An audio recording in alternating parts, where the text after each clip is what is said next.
খুব সুন্দর, একদম পুরো তোমার মতো হয়েছি বুঝবেন, একদম পুরো পিওর জেন্টলম্যান। তিথি কে ইনি? তিথির অনেক আগের বন্ধু। দুলাভাই, এই সেই রুদ্র। কি ব্যাপার, তোমরা এখনো এখানে দাঁড়িয়ে আছো? ট্রেন এখনো আসেনি? না, ট্রেন আসতে মনে হয় একটু টাইম লাগবে। আসো মামা,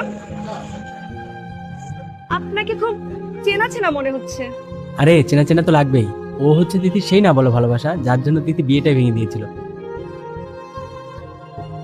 ও আচ্ছা, আপনি সে? তিথির তাহলে বিয়ে হয়নি? না, হয়নি। চলো না বাবুর জন্য কিছু খাবার নিয়ে ফিরি।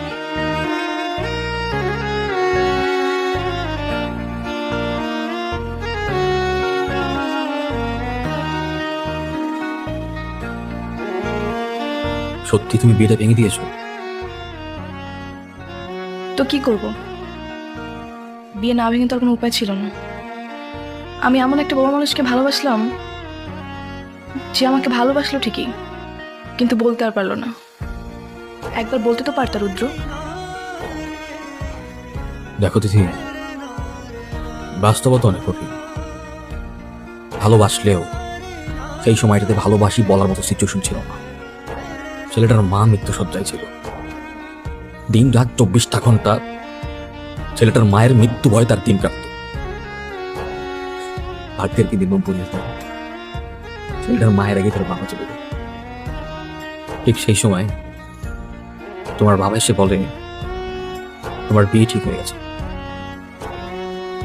তখন সেই ছেলেটার কি বা করার ছিল বলো? তাই বলে এভাবে হারিয়ে যাব?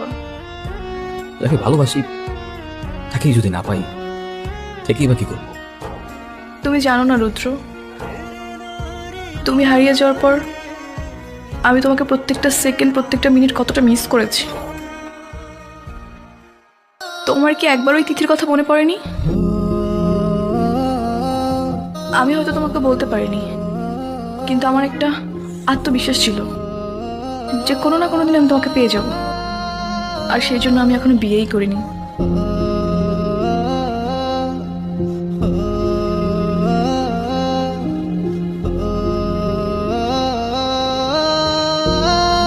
সৃষ্টিকর্তা বড়ই মহান, দয়াবান।